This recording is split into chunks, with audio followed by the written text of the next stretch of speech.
Fatores que influenciam no enriquecimento do médico. Essa vai ser a temática de hoje, galerinha. Hoje eu vou falar sobre 6 fatores ocultos que influenciam de fato o enriquecimento do médico. Então, se você quer saber quais são esses fatores, trate de ficar até o final dessa live que eu vou explicar um por um e o porquê que ele é importante, como a gente pode abordar cada um deles e ter de fato alguma influência sobre, entendeu?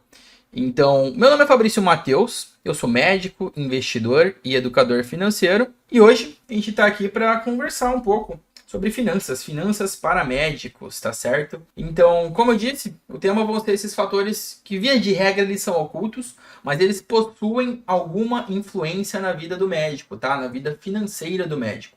Uma vez que, às vezes, o fator do enriquecimento, né, o fato de você enriquecer ou não, aumentar o seu patrimônio ou não, pode estar sendo travado por alguma dessas coisas. Por isso é importante cada um de vocês ter essa noção, ter esse conhecimento sobre, tá certo? Então, eu vou começar com um que eu acho bem importante, porque de uma forma ou de outra, todos nós aqui temos o quê? Família, criação, tá? Seja pai, mãe, biologicamente, adotivo, uma avó que criou, enfim, um meio o qual nós crescemos.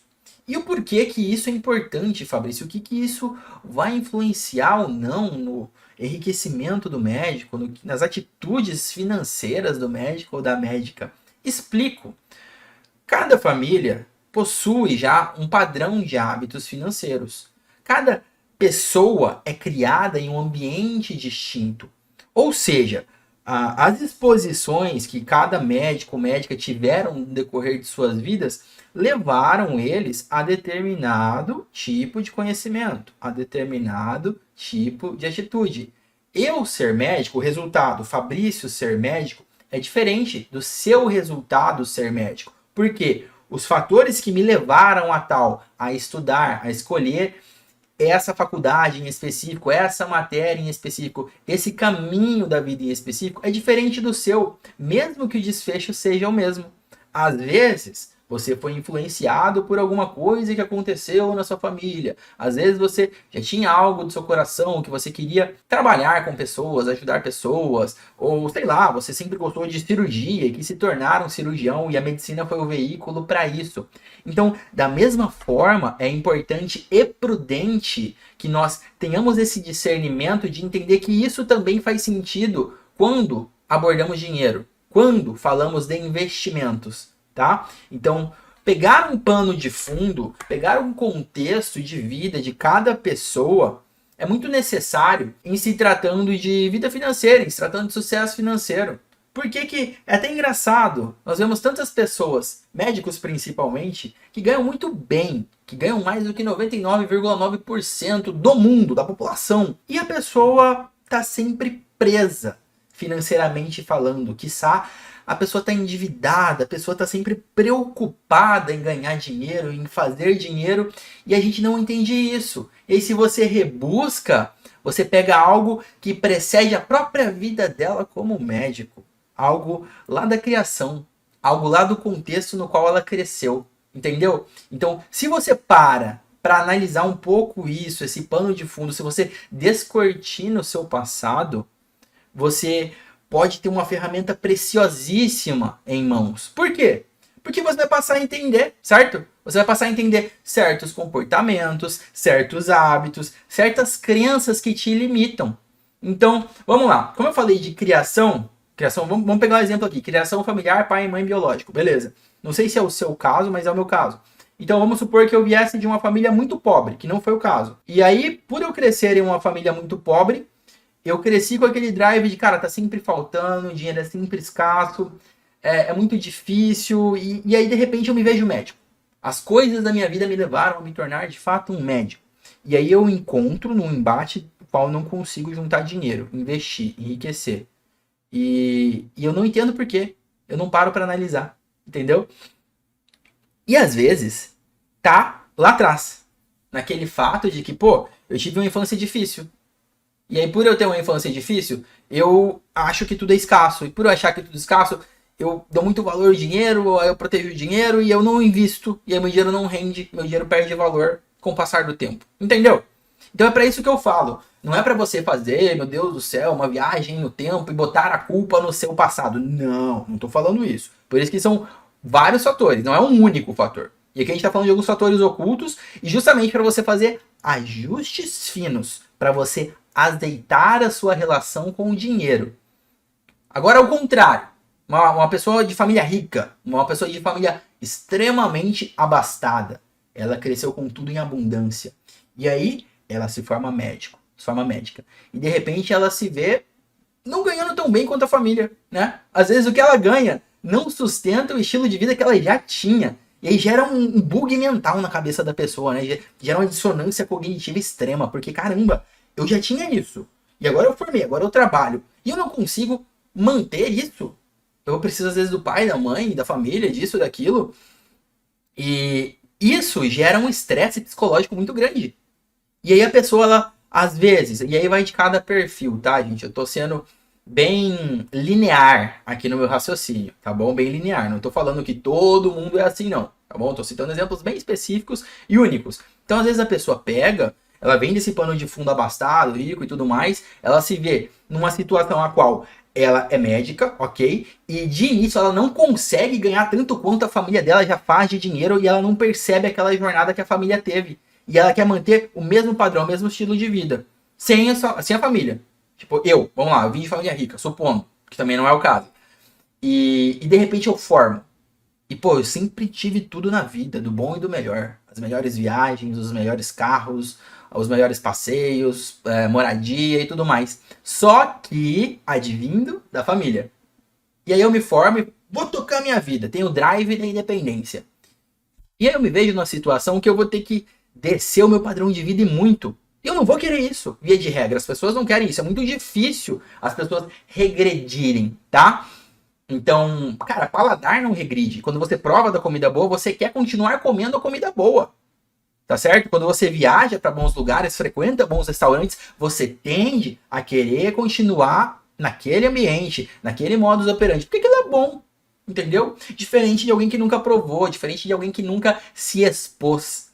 E aí você entra nesse redemoinho de que você acha que dá para manter uma coisa a qual não era você de fato que mantinha, e sim a sua família, seus pais, e você se endivida, e você não junta patrimônio, e de repente você se vê dependente até da sua família, o que é muito ruim. A gente vê tanto médico que já é formado, médico que já tá velho aí, e que depende sim de pai e mãe, eu conheço. Ok? E, não falo aqui em tom discriminatório, de forma alguma. Eu falo aqui em tom de análise, tá certo? Então, da gente pegar para analisar e ver e raciocinar o porquê. Às vezes, uma pessoa que ganha realmente bem, mas não tanto quanto, ela estagna, tá? Ela estagna porque é gerada uma diferença muito grande do momento qual ela sai da faculdade e se torna, entre aspas, independente, falando em ofício, falando em emprego, profissão, tá certo? Então, quando eu falo de fator oculto, quando eu falo de criação, de família, é justamente isso. É você pegar o seu contexto, olhar para ele, tá? Rebuscar o passado de forma com a qual você possa fazer uma análise um pouco mais profunda e ver se aquilo tem alguma influência na sua vida hoje. Porque às vezes pode não ter influência nenhuma. Às vezes a pessoa, sei lá, ela veio de família rica ou pobre, tanto faz, mas ela tinha senso daquilo, ela tinha noção daquilo. Ela estava instalada da forma necessária na realidade. Então, vamos lá. Eu venho de uma família que é classe média alta. Não é uma família extremamente rica, mas nunca me faltou nada. E por muitas vezes tive a mais, tá certo? Só que desde o passado, eu já tinha alguma noção que aquilo não era necessariamente advindo da minha pessoa. Eram coisas que advinham do meu pai e da minha mãe, do fruto do trabalho deles. E que em determinado momento, eu teria que gerar os meus próprios frutos, tá certo? E não vou mentir, teve sim um lapso nessa passagem. Tipo, eu sou médico, mas eu ainda morava com meus pais, e aí eu tinha que sair, eu não saí, entendeu? Então você pega essa parte, essa, digamos assim, transição, e analisa ela, e vê qual é o sentido naquilo, como eu estou instalado nisso, como eu posso utilizar isso para eu, de fato, enriquecer e crescer, certo? Da mesma forma que eu possa tanto contribuir com o ambiente que me criou, ok? Quanto crescer financeiramente e crescer como médico, entendeu? Então, ter essa análise do seu contexto é muito importante. É muito importante. Então, por exemplo, às vezes a pessoa veio de uma família extremamente pobre. Ela cresceu com um drive de escassez, né? Sempre faltou, sempre teve muito pouco. E aí ela instala isso tão forte na realidade dela que ela pode, por muitas vezes, não acumular patrimônio, porque falta. E aí ela toma atitudes as quais levam a sempre faltar. Aí você fala, como assim, Fabrício? Você está falando coisa bizarra. Não, não é bizarro. Sabe por quê?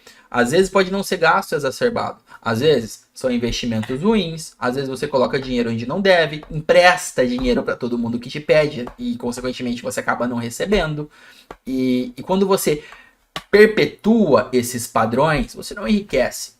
Tá bom? Você não enriquece. Então, quando você faz essa análise, que é necessária, tá? Uma análise da sua história, uma análise biográfica, aí você pega um fator que está oculto e que tem sim um peso em você enriquecer ou não, em você acumular patrimônio ou não, investir ou não, beleza? E esse foi só um deles. Tem mais 5. Tem mais 5, os quais eu vou falar hoje, tá? Porque se eu fosse falar de tudo, do mundo todo, eu ia ficar o dia todo aqui. Não que eu não quisesse ficar o dia todo aqui, porque isso aqui é maravilhoso. Eu adoro falar para você dessas coisas. Mas, para não ficar tão maçante, vamos nos ater a algumas principais. O segundo fator, tá? O segundo fator oculto que influencia as finanças dos médicos, o enriquecimento dos médicos, chama-se associação. Como assim, Fabrício, associação? Explica melhor isso. Ok. Quando eu associo uma coisa, uma causa, a um fim, né? Uma especialidade, a um determinado pagamento, e eu começo a fazer isso na minha cabeça, eu crio uma realidade que às vezes está só na minha cabeça. Às vezes não é a realidade que existe no mundo concreto. Vamos alucinar um pouquinho mais, tá? Vamos alucinar um pouquinho mais. Imagina o mundo como coisas concretas, visíveis, tangíveis, as quais você pega, enxerga, sente o cheiro e escuta. E imagina o resto do mundo, aquele que é o mundo dos conceitos, o mundo que está na sua cabeça. Que é como se fosse o óculos, a lente com a qual você enxerga tudo. Que é a sua interpretação. Isso é diferente da realidade. Às vezes tem uma congruência e às vezes não. E quando eu falo em associação, eu falo justamente nas incongruências, ou nas coisas que são anômalas. Por quê? Porque quando você pega e gera associações que não fazem sentido na realidade, você passa de forma, às vezes involuntária, a prejudicar a sua realidade. Exemplo, tá? Vou dar um exemplo. Pessoas que entram na medicina achando que todo médico é rico, achando que todo médico vai ficar rico, achando que todo médico tem dinheiro infinito e poder de compra infinito, tem que ter o melhor carro, a melhor casa, fazer as melhores viagens. Essa pessoa, ela tá com um distúrbio de realidade, ela tá com uma associação errada, porque ela associou a medicina única e exclusivamente a dinheiro. Ela esqueceu o resto. Ela isolou um único fator que faz parte da equação, mas não é a única variável, tá certo? Temos inúmeras outras variáveis. Especialização, tempo de estrada, localização geográfica, as pessoas que você conhece, o lugar ao qual você estuda, o seu comprometimento, tá? E quando você interpreta que essas outras variáveis fazem parte do jogo, você se instala um pouquinho melhor na vida, né? Você fala, epa, peraí, não é só isso. Não quer dizer que porque eu fiz medicina, porque eu sou médico, que necessariamente eu sou ou vou me tornar uma pessoa extremamente rica e ter tudo que eu quero do bom e do melhor desde sempre. Isso é anômalo, isso é patológico, é errado. Então, essas associações, você tem que pescar elas, tá? Eu não posso chegar aqui e falar, não, porque o fulano tem associação XYZ. Não dá, eu teria que conhecer cada um. E digo mais, essas questões são boas de se discutirem, caso você ache que tem isso de forma exacerbada, com um psicólogo, com uma psicóloga, tá certo? Às vezes você buscar um autoconhecimento, uma meditação, uma própria reflexão. Hoje em dia é muito difícil as pessoas pararem, sentar a bunda na cadeira, no quarto, sem celular, sem barulho, sem fone, e simplesmente pensar, tá? Faz isso um pouco. Você vai achar coisas as quais você não imaginaria, não imaginava. Entendeu? Então essas associações são muito perigosas. Uma outra associação, que aí ela pode acontecer por similaridade, tá? Associar determinadas especialidades como se fossem garantias de algum sucesso financeiro ou não, de alguma empregabilidade ou não. É óbvio que nós temos dados estatísticos. Média de ganhos de um cirurgião plástico, de um cirurgião cardiológico, de um clínico, de um médico de família, tá certo? Eu sou médico de família. Eu fiz residência médica em medicina de família e comunidade. E sabe o que é mais louco? Uma das coisas que me freava a não fazer essa residência, o estigma. Lembrando, essa é a minha realidade, o meu contexto, a coisa que eu passei. Então existia um estigma de, o médico de família não ganha tão bem. É um médico que está fadado a ter uma média financeira. Não diria fracasso financeiro, né? Mas não vai ser um médico que vai ficar rico, que vai ter muito dinheiro e tal. Eu ficava, pô, sacanagem. É uma coisa que me atrai, tá? É uma coisa que eu acho bacana. Só que isso do financeiro, não vou mentir, me repelia um pouco. Eu ficava, cara, será que se eu for médico de família eu não vou conseguir juntar patrimônio, não vou conseguir investir e tudo mais? Só que eu parei e pensei, cara, isso daí não é uma regra, tá? Isso, talvez se você pegue uma média, se você pega e analisa o contexto, pode até fazer algum sentido, mas não é aplicável em tudo. Da mesma forma que, por você ser cirurgião plástico, não é garantia que você vai ficar rico, tá? E assim, é óbvio, eu não vou começar a entrar aqui na vida de cada um e nem querer fazer julgamentos precipitados sobre cada especialidade ou tipo de vida. Mas sim, existem médicos de família performando melhor que outras especialidades tidas como especialidades que ganham mais dinheiro. Da mesma forma que existe o contrário também, tá bom? Existe o contrário também. O que eu quero dizer é que a gente nós não devemos nos engessar por essas coisas. Às vezes você é impedido de fazer algo que você gosta, algo que você performaria melhor por achar que aquilo não dá tanto dinheiro. E aí você vai para uma parte que, não, isso aqui dá mais dinheiro. E esquece das outras variáveis que eu citei logo agora, anteriormente, tá? Comprometimento, a localização geográfica, todo esse conglomerado de fatores que geram o que eu chamo de fonte primária de renda, tá certo? Então, o que você tem que levar em conta não é a especialidade uma forma única, e sim as coisas que orbitam em torno dela, e sim o que você pode fazer ou não com ela. Então, quando eu decidi por fazer essa residência em específico, era porque eu fiz uma análise prévia. Eu falei, não, isso não me limita. Muito pelo contrário, isso expande aonde eu quero chegar. Isso me habilita a chegar em lugares os quais, sem ela, eu não conseguiria. Entendeu? Então, quando você faz essa análise, você fica muito mais certo e é muito mais leve na hora de você escolher e seguir adiante com o trabalho, tá bom? Por quê? Porque você não associa coisas de forma única, tá? Então, só para recapitular, primeiro a gente falou de criação, tá? De família, de contexto, de crescimento.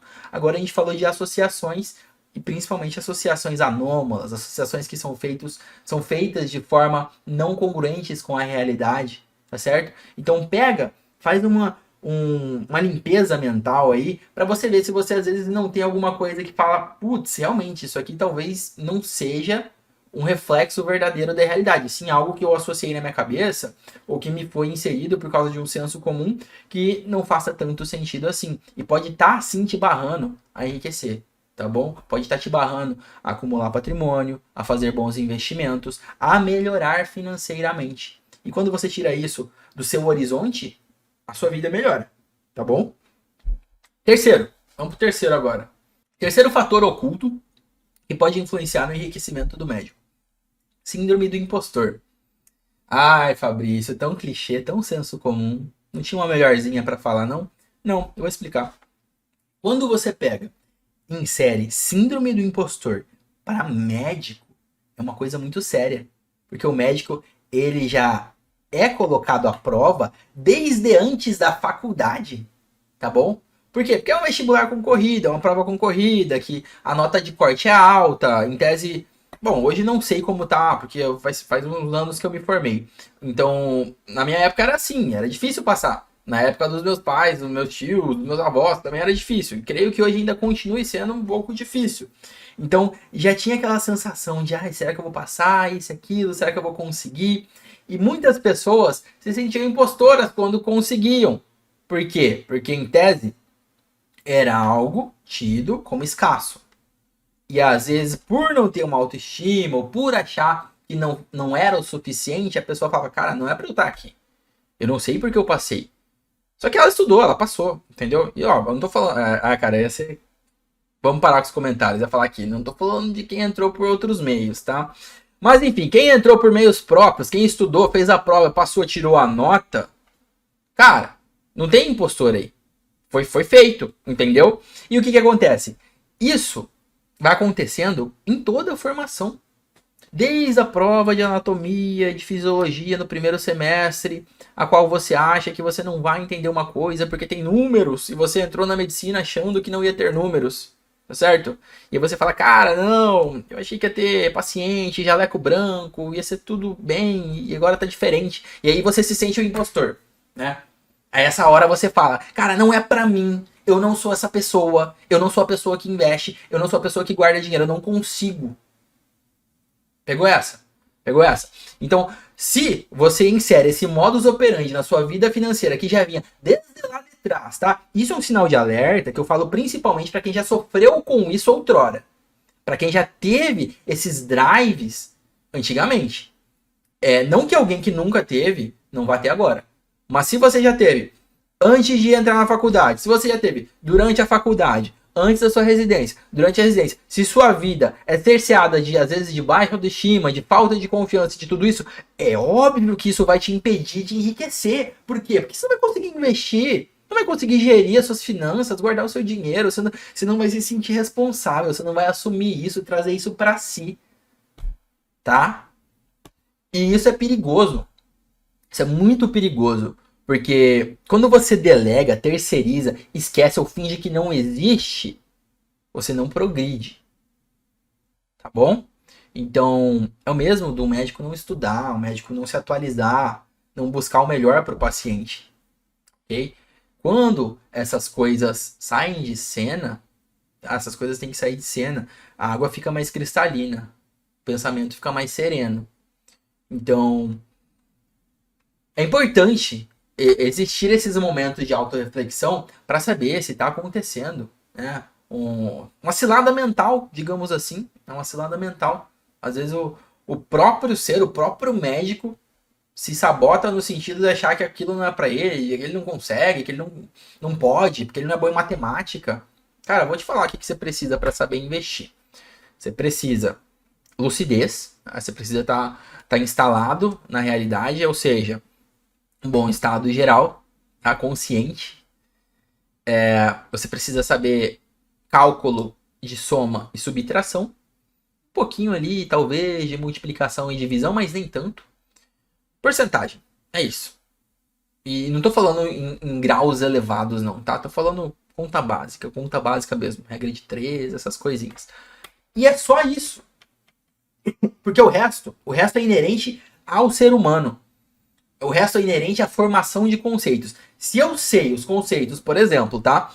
De justiça, de vingança, de amorosidade, de empatia. Se eu tenho esses conceitos claros na minha cabeça, se eu não sou uma pessoa deturpada psicologicamente, eu sei os fundamentos de uma boa empresa, né? Eu sei o que é um endividamento, eu sei o que é lucro. Certo? Você concorda comigo? Isso faz sentido na sua cabeça? Então, se você junta essa questão de operações matemáticas simples, mais conceitos inerentes a todo e qualquer ser humano que tem alguma noção e senso de realidade, pronto! Você já pode fazer excelentes investimentos, tá? Você pode se tornar um médico que investe agora mesmo, tá? Fazer o seu primeiro investimento amanhã cedo, porque agora o mercado tá fechado, tirando algumas corretoras de criptomoedas. Beleza? Então, é isso, tá? Síndrome do impostor barra muito médico de enriquecer, beleza? Não leve isso como de forma leviana, como uma brincadeira. Leve essas coisas a sério, porque, cara, são fatores ocultos. Quando eu falo que são ocultos, são coisas que estão inerentes a qualquer ser humano, tá? Podem estar presentes ou não, mas são inerentes. E se você não para e faz essa autoanálise, se você não pega e coloca tudo isso em perspectiva, você perpetua um comportamento que pode ser extremamente nocivo, tá? E assim, eu tô falando de finanças porque é a minha praia, tá? Porque este perfil, o qual você está assistindo, escutando, é sobre finanças para médicos. Mas essas coisas, elas se aplicam também em outros fatores da sua vida, tá bom? Você pode aplicar isso para relacionamento, você pode aplicar isso para vida familiar, você pode aplicar isso para a forma como você trata as pessoas, a forma como você se porta como um médico, ok? Então, é muito importante, beleza? Aí agora a gente já chegou na metade, né? Já falamos de 3, faltam mais três. E o próximo vai ser a impulsividade, tá? Impulsividade é uma coisa, ó, vamos lá, momento sinceridade. Eu sou uma pessoa um tanto quanto impulsiva quando se trata de compras. Então, assim, apareceu um livro bacana, mesmo que eu tenha essa prateleira aqui atrás de mim, ó, pra quem tá no vídeo, no YouTube principalmente, que acho que no Instagram corta. Quem tá no podcast não vai conseguir ver, mas eu vou falar. Tem duas estantes. E elas têm 3, 4, 5 prateleiras cada. Basicamente preenchidas com vários livros. Muitos livros ali estão no plástico. Tá? Por quê? Porque eu comprei. Eu comprei. Eu tinha dinheiro, eu comprei. Eu agi de impulso. Não queria dizer que eu ia ler o livro de imediato, que eu ia fazer a leitura de todos eles naquele exato momento. Começaria muito mais, racionalmente falando, eu guardar o dinheiro e investir. Mas, pô, é 20, 30, 40, 50. Só que se você pega isso, né? E olha que a questão de impulsividade, falando na minha pessoa, é pequena, tá? É pequena. Mas se você junta isso, você pode investir no longo prazo fazer alguma diferença, tá? Só que quando você coloca isso em escalas maiores, quando você coloca isso para, por exemplo, moda, né?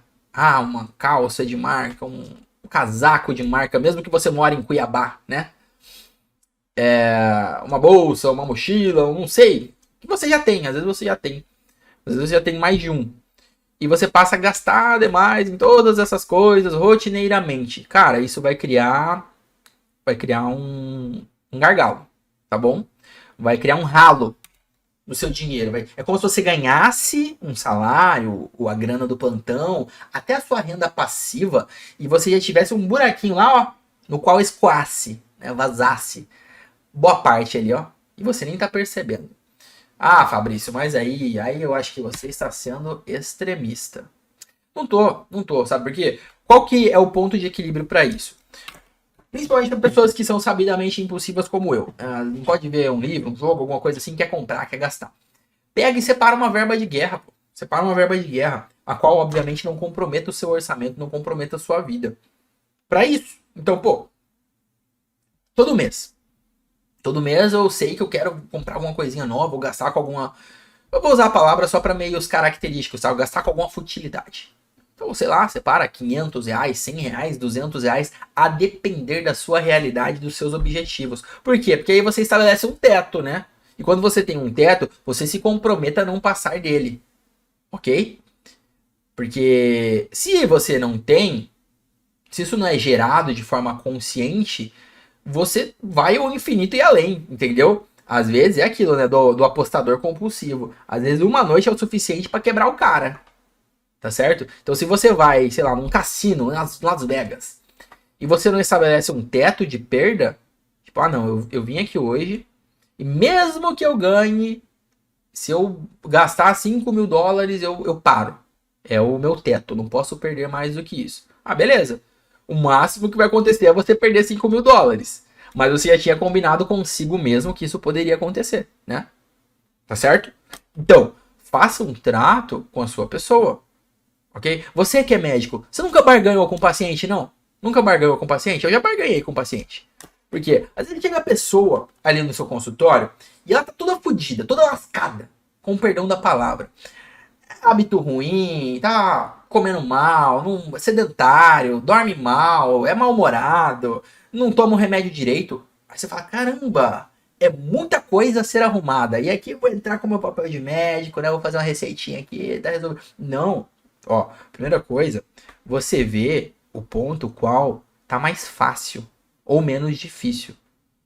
Conversa com o seu paciente e chega num acordo para ver no que ele tá mais propenso a mexer no curto prazo, o que pode surtir um efeito mais imediato na vida dele. Por quê? Porque as outras coisas, elas vêm vindo.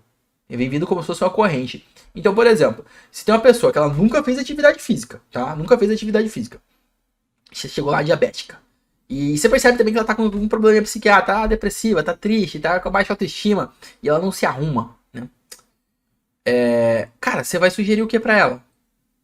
Hã? Fazer atividade física? É óbvio, você vai falar sobre os benefícios da atividade física, mas você não vai forçar a barra, né? Exigindo que a pessoa vire um triatleta do dia pra noite. Aqui eu tô falando da minha conduta, tá? Primeiro eu vou abordar onde eu posso gerar um maior efeito, que seria o quê? Se eu vejo que uma pessoa tem baixa autoestima, está desarrumada, tá lá desgonçada, borocrochô, eu falo, fulano, fazer uma coisinha, né? Pentear o cabelo, vamos melhorar o look aí, fazer um passeio, né? Fazer umas coisas divertidas. Por quê? Porque aí você vai trazendo essa pessoa de volta à superfície, você tira ela do fundo do poço no qual ela se encontra, tá? E aí você volta, retorna ela, e aí você começa a buscar degraus maiores, tá certo? Você começa a estabelecer. Porque se você não estabelece, tá? O próximo passo, a próxima meta, um teto, um piso, é o clássico Alice no País das Maravilhas. Eu adoro usar esse exemplo, eu sempre uso esse exemplo. Por quê? Porque é aquilo, pra quem não sabe, onde quer chegar, qualquer caminho serve, qualquer coisa serve, ok? Então é isso, galera. Falando em impulsividade relativa a gastos, é prudente sim você ter uma válvula de escape, digamos assim, só que essa válvula ela tem que ter um limite, porque senão escapa demais, e se escapar demais você se estrapa todo, beleza? E outra coisa também, quando eu falo em síndrome do impostor anteriormente, agora a gente tá falando de impulsividade. Outra coisa também, quando eu falo de impulsividade, o clássico erro da pessoa que não sabe o porquê ela comprou determinado produto de investimento, e aí por ela não saber o racional por trás, vamos supor, fui lá, comprei ações de Magazine Luiza. Por quê? Porque eu tô usando um exemplo que tá em queda, né? Magazine Luiza tá em queda agora. E gente, isso aqui não é recomendação nenhuma, só pra deixar claro, porque é sempre importante deixar claro. Mas aí Magazine Luiza tá em queda, a pessoa encheu o bolso de Magazine Luiza e continua em queda. Ela não sabia porque ela comprou porque ouviu dizer, né? Ela agiu por impulso e aí ela vende. Ela vende no prejuízo. Aí depois começa a subir de novo. Ela compra porque ela acha que vai subir muito. Aí ela compra mais caro. Ela já teve um prejuízo anterior e vai ter um prejuízo posterior. E aí você passa a ver, cara, isso não tem sentido. Ela tá girando patrimônio. Ela tá comprando e vendendo sem um intuito racional por trás. Ela tá agindo por impulso, tá? E um investidor que age por impulso, desculpa, não é um investidor. Ele é um apostador. Ele é um especulador ao nível mais extremo da palavra, ok? É a mesma coisa se você é médico, chega um paciente pra você aí, o paciente tossiu, aí você fica, tosse. Será que é tuberculose, resfriado, pneumonia? Eu vou escolher a pneumonia. E aí você trata como se fosse a pneumonia. Sem rebuscar outras coisas, sem fazer um aprofundamento maior, sem examinar o paciente. Você se baseou na tosse. O seu drive, o seu impulso foi na tosse. Cara, isso é um médico péssimo. Entendeu? Desculpa, isso aí não é nem médico. Então, por quê? Por que você, se você não faz isso na medicina, eu espero, né? Espero que você não faça isso na medicina. Por que você vai fazer isso na sua vida financeira? Por que diabos você vai fazer isso com os seus investimentos? Não, você não vai. Eu espero, tá? E cara, eu falo essas coisas às vezes num tom de brincadeira, mas é muito mais presente do que se imagina, tá? Eu já tive aluno que é assim. Aluno do Tratado do Médico que Investe, chegou lá pra mim e falou, Fabrício, eu comprei tal investimento, algumas empresas, caiu, eu fiquei desesperado, eu vendi. Aí eu perguntei, fulano, por que em um primeiro momento você comprou essas empresas? A pessoa não sabia responder. E ali estava a grande sacada e solução do problema. Não era nem a questão da pessoa ser ansiosa ou impulsiva. Sim, ela agiu por impulso. Mas ela não tinha um racional por trás. E aí ela agiu por impulso, sem um racional por trás, é problema duplicado. Tá certo? E aí é o que nos leva, vamos lá, eu vou deixar o melhor por último, né? Agora vamos pro quinto. Quinto fator oculto que influencia o enriquecimento do médico. Círculo social. Bíblico até, né? Diga-me com quem tu andas e direi quem tu és. Diga-me quanto dinheiro as pessoas que andas têm e direi quantos você terá também. Não necessariamente, tá? Por quê? Vou explicar agora. O círculo social, ele é importante Por vários fatores, tá? Primeiro deles, sim, a gente tende a ser uma média ali das pessoas as quais a gente convive, seja em assunto, seja financeiro. Por quê? Porque se destoa demais, não faz sentido a convivência. Ou vai ter que se aproximar, né? Ou vai ter que separar e acabou. Mas, falando em dinheiro, às vezes o médico ele pode estar inserido em ambientes os quais ele ainda não tem cacife para bancar. Por incrível que pareça. Principalmente o médico que é recém-formado, às vezes veio de família humilde e tal. Ele passa a frequentar lugares melhores, conversar com pessoas mais abastadas e tudo mais. E aí, ele fala, cara, eu tenho que manter isso daí, porra. Aí ele começa a gastar. Aí ele começa a gastar, ir para lugares que talvez ele não pudesse ir naquele momento, comprar coisas as quais nem fossem necessárias para ele naquele momento. Mas por quê? Para manter um padrão de vida que o estabeleça dentro daquele círculo. Mas isso é um problema, porque isso te gera dívidas, tá? Não tem problema você andar com pessoas ricas, você ser uma pessoa rica, não, isso não é problema nenhum, nunca foi. O problema é quando você se compromete financeiramente para manter algo que você não é, tá bom? O problema é quando você quer ter algo que você não pode ter naquele momento. E aí o que você faz? Você se planeja para, tá bom? Então se você não pode hoje morar naquele condomínio de luxo, você vai morar num condomínio inferior, porra. Não tem problema nenhum. Nenhum, entendeu? E se você não pode passar as férias naquele destino internacional super badalado, também não tem problema nenhum. Vai pra praia aqui perto, entendeu? Vai pra cidade vizinha, sei lá, tá? Por quê? Porque as emoções, no fundo, as emoções, elas são análogas. Elas são análogas, tá? Diversão é diversão, felicidade é felicidade. É óbvio que a gente quer ter repertório cultural, a gente quer ir pros lugares, a gente quer ir pros restaurantes, quer fazer as coisas. Não tô falando que não, tá? Não tô falando pra você ficar restrito. Mas tudo tem seu momento. Então as coisas requerem planejamento. Então o círculo social, às vezes, ele exerce uma pressão. Se você for fraquinho da cabeça ou muito levado, você se frustra, você se ferra, você se sente inferior, você se endivida. Isso é perigoso, tá? E não é só isso. Agora a gente vai pro oposto, pro outro polo. Qual que é o outro polo? É você se nivelar por baixo, pô. Às vezes você tá andando com um monte de gente frustrada, endividada, que só reclama. E essas pessoas te nivelam por baixo, porra. E aí, como assim nivelam por baixo? Se você anda com um monte de gente que nunca falou em investimento, que nunca pensou em ter algum progresso, em galgar degraus maiores, que não tem um drive de evolução, você tende a ficar ali na mesma, você tende a ser uma pessoa igual, tá bom? Então, qual que é a grande questão relativa a círculo social? É bom senso, tá certo? É bom senso. Por que é bom senso? Eu não tô falando que você não pode, nem deve estar rodeada de pessoas mais ricas ou mais pobres, abastadas ou endividadas. Não. Eu só tô falando que você deve ter bom senso e noção da sua realidade, do seu contexto, do seu momento de vida, de quanto você ganha, de quanto você pode gastar, de quanto você poupa, de quanto você investe, tá? Porque assim, é só assim que você vai conseguir ficar alinhado com a própria vida. Por quê? Porque se você destoa de mais ou para menos, você não fica congruente. E a incongruência gera ruídos, tá? E os ruídos, eles acabam acontecendo em todas as nuances. Acontece na família, no relacionamento, no seu comportamento, no seu humor e principalmente nas suas finanças, nos seus investimentos, tá? Então, muita atenção com isso, gente. Muita atenção mesmo. Por último, vamos lá.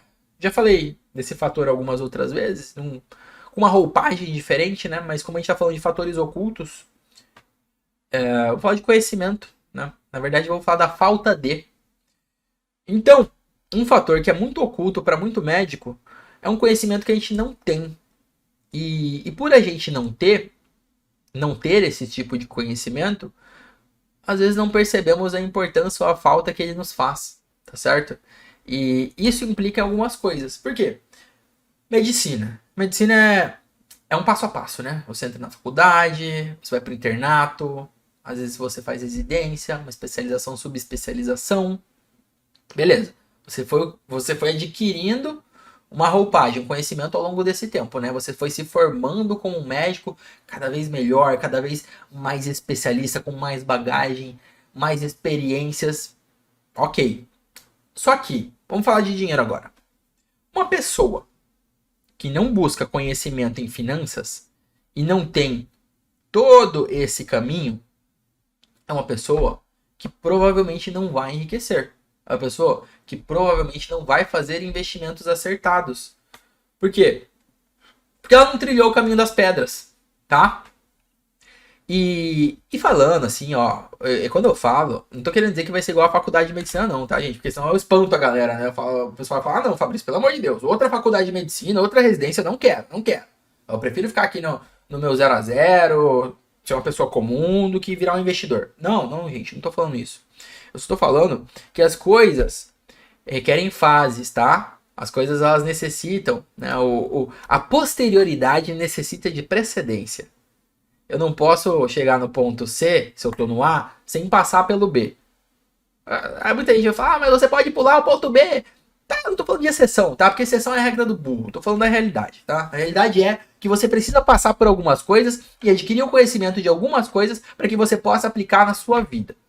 Porque você aplicando na sua vida, aí você vai ter senso de realidade. Ah, isso pode me dar prejuízo. Ah, isso pode me falir. Ah, fazer esse determinado tipo de comportamento pode me levar à ruína ou pode me enriquecer. No longo prazo, obviamente. Então, quando você tem esse conhecimento, aí sim você trilha uma estrada em caminho do enriquecimento, em caminho da construção patrimonial, da renda passiva de verdade.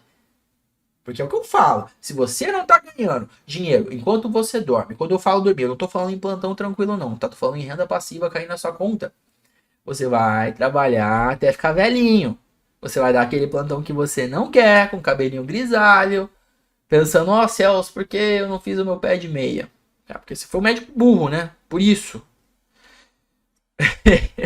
Sim, gente, às vezes eu sou meio enfático, às vezes até meio grosseiro, mas é porque vocês têm que cair na real. E quando eu falo vocês, é pessoas que não aplicam ou não buscam essas coisas. Mas se você tá até esse ponto deste conteúdo, é porque você tá prestes a se tornar um médico que investe, né, gente? É porque você tá, sim, buscando o enriquecimento e sério, são poucos os médicos que fazem isso. Então, parabéns. Sem brincadeira, parabéns mesmo. Porque o que eu mais vejo aí é, pô, médico endividado, médico gastando errado, não sabendo gerir dinheiro. E quando tem um médico que tá aqui escutando um conteúdo, assistindo um conteúdo, falando de finanças, falando em crescimento, cara, é uma pessoa que é diferenciada. Por quê? Porque eu sei que essa pessoa vai chegar no ponto de ter tranquilidade financeira. É uma pessoa que vai trabalhar tranquila, porque não vai trabalhar, eu preciso pagar os boletos. Por quê? Porque o médico, bem financeiramente, é um médico que trata melhor o seu paciente. Ponto. Então, quando você adquire conhecimento sobre finanças, sabe quem que se beneficia em última instância? Vou te falar, vou contar um segredo para você. É o seu paciente. É louco pensar assim, né?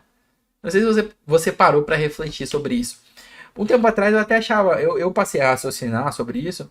Eu ficava, cara, Fabrício, será que é isso mesmo? Será que só o fato de eu ter um conforto financeiro vai me tornar um médico melhor? Eu cheguei à conclusão que sim. Porque eu me tornei também um médico melhor quando eu tive um maior conforto financeiro. Quando o dinheiro passou de ser a única coisa, o negócio principal ali, tipo o Senhor dos Anéis, né? O anel precioso. Sim, é uma coisa importante, cara. O dinheiro é materialização de energia, de capacidade. Só que ele não deve ser o seu único drive da vida, tá? E para você ter essa postura, você precisa saber domar ele, lidar com dinheiro, lidar com investimentos. Então, ter análise de todos esses fatores que eu citei é muito importante, beleza? E ó, ainda falando de conhecimento, eu tenho um curso chamado Tratado do Médico que Investe, onde eu ensino médicos e médicas a trilhar justamente esse caminho, né? E pegar pela mão, ensinar, falar, ó, a gente começa daqui e vai até ali. Esses são os percalços, essas são as coisas às quais você deve prestar atenção. É assim que você se diagnostica financeiramente. Cada pessoa tem um perfil diferente e vai fazer de determinada maneira. Por quê? Porque é importante, tá? Esse trabalho é de extrema importância para o sucesso financeiro do médico, tá bom? Então, vamos fazer uma recapitulação bem rápida dos 6 fatores ocultos que influenciam as finanças dos médicos. Criação, né? A família, o contexto, tudo isso pode ter alguma influência em como você age financeiramente. As associações, principalmente associações anômalas de conceitos, síndrome do impostor, impulsividade, círculo social e, por último, a falta de conhecimento, ok? Então, presta atenção nisso. Se você gostou, depois dá um feedback. Se tiver alguma pergunta, dúvida ou sugestão de temas, manda para mim em qualquer uma das 3 redes sociais: YouTube, Instagram e Facebook, beleza? Mas é isso, fiquem com saúde, fiquem com Deus e até a próxima.